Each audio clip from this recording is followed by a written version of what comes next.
Cuma butuh satu keputusan politik, satu selat yang strategis, dan dalam sekejap, seluruh dunia terseret ke dalam krisis. Gimana ceritanya ini bisa terjadi ya? Yuk kita telusuri efek riak dari Selat Hormuz ini satu persatu. Nah, semuanya berawal dari sini. Cuma dengan beberapa kata, Presiden Amerika Serikat mengeluarkan deklarasi yang, mengejutkan. Hormuz terbuka untuk semua, kecuali Iran. Ini bukan sekedar omongan politik loh. Ini adalah sebuah tindakan yang secara efektif memutus jalur ekonomi sebuah negara. Respon dari Teheran datangnya secepat kilat, benar-benar nggak pakai ragu. Mereka langsung menutup selat itu, mengubah ancaman jadi kenyataan dalam semalam. Tegangnya langsung naik drastis. Jadi, pertanyaannya sekarang, gimana caranya satu titik panas di selat yang sempit ini bisa meledak jadi krisis global? Tenang, dalam beberapa menit ke depan kita bakal sambungin semua titik-titiknya buat Anda. Oke, kita mulai dari awal ya. Dari kejadian pemicu yang jadi jantung dari semua masalah ini, yaitu penutupan selat itu sendiri. Eskalasinya itu, cepet banget. Cuma dalam 4 hari. Hari pertama, deklarasi yang provokatif itu. Hari kedua, Iran balas dengan sumpahnya. Hari ketiga, mulai muncul laporan-laporan serangan tanker. Dan di hari keempat, udah tamat. Militer AS mengkonfirmasi kalau jalur arteri energi vital ini diblokade total. Sekarang yuk kita geser dari apa yang terjadi di perairan dan kita lihat gimana krisis ini langsung memicu guncangan politik besar di Timur Tengah yang emang udah panas dari sananya. Guncangan politiknya itu kerasa banget, terutama buat Perdana Menteri Israel Benjamin Netanyahu. Waktu Trump memerintahkannya buat menghentikan invasi ke Lebanon, itu tuh jadi semacam penghinaan publik yang luar biasa. Citranya di panggung dunia langsung anjlok. Nah, yang menarik di sini adalah di mana Netanyahu kehilangan kredibilitas dari dua kubu sekaligus. Pendukung sayap kanannya yang percaya dia bakal bersikap keras merasa dikhianati karena dia malah dihentikan. Di sisi lain, penentang dari sayap kirinya merasa, kan benar apa kata kita, dia terbukti nggak efektif. Wah, ini drama politik tingkat tinggi. Tekanan buat Netanyahu ini datang dari segala penjuru loh. Dia harus menghadapi pemilu yang kayaknya bakal kalah, ditambah lagi ada pengadilan korupsi di dalam negeri, dan ancaman dakwaan kejahatan perang internasional. Ini bukan lagi sekedar tekanan politik.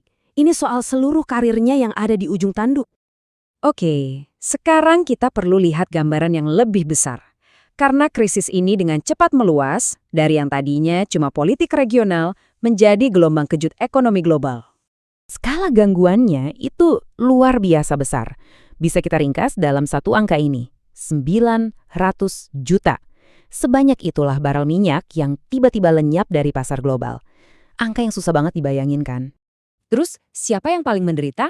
Seorang pejabat dari Bank Dunia dan IMF ngomong dengan sangat jelas, yang miskin dan yang rentan. Krisis ekonomi kayak gini tuh emang nggak pernah adil. Dampaknya selalu paling parah buat mereka yang paling nggak berdaya. Sekarang, mari kita fokus ke benua yang menanggung beban paling berat dari guncangan ekonomi ini. Dan kita lihat gimana krisis ini nyambung ke kehidupan sehari-hari jutaan orang. Angka-angka ini nunjukin dampaknya di dunia nyata. Ini udah bukan teori ekonomi lagi. Harga bensin di Korea Selatan melonjak di 86%. Bahan bakar jet di India naik 76%. Coba bayangkan gimana ini menghantam anggaran rumah tangga dan usaha-usaha kecil di seluruh Asia. Dan inilah konsekuensi nyatanya. Di Bangladesh, penjatahan energi memaksa universitas-universitas tutup dan layanan bus berhenti total. Pendidikan dan transportasi publik, dua hal penting, lumpuh. Di Myanmar, langkah-langkahnya lebih ekstrim lagi. Demi menghemat bahan bakar, warga cuma boleh nyetir selang-seling 2 hari sekali. Bayangin aja mobilitas Anda tiba-tiba dipotong setengahnya. Krisis ini bahkan seolah memutar balik waktu. Di pusat-pusat industri tekstil India, karena kekurangan energi, pabrik-pabrik terpaksa kembali ke cara kuno, bakar kayu, cuma supaya mesin-mesin tetap bisa jalan. Jadi, semua ini membawa kita ke satu kesimpulan yang jujur aja mengkhawatirkan. Campuran antara biaya ekonomi yang tinggi dan penderitaan manusia ini jadi peringatan keras tentang apa yang bisa terjadi selanjutnya. Ancaman utamanya adalah ini, kerusuhan sosial. Ini resep bencana yang sempurna. Harga kebutuhan pokok melambung tinggi, di saat yang sama bisnis pada tutup, dan orang-orang kehilangan pekerjaan. Beberapa negara di Asia itu posisinya sangat rentan. Pengangguran anak mudanya tinggi, mereka sangat bergantung pada impor makanan dan bahan bakar, dan hampir nggak punya cadangan keuangan pemerintah buat menahan pukulan. Kita pernah lihat ini sebelumnya kan, seperti protes bahan bakar yang penuh kekerasan di Sri Lanka beberapa tahun lalu, kondisinya udah siap meledak. Dan inilah pertanyaan terakhir untuk kita renungkan. Pertanyaan yang merangkum semua pertaruhan dalam krisis ini. Apa yang terjadi ketika riak konflik politik dari tempat yang jauh akhirnya menghentam pesisir mereka yang hidupnya sudah di ujung tanduk? Mereka yang sudah tidak punya apa-apa lagi untuk dikorbankan?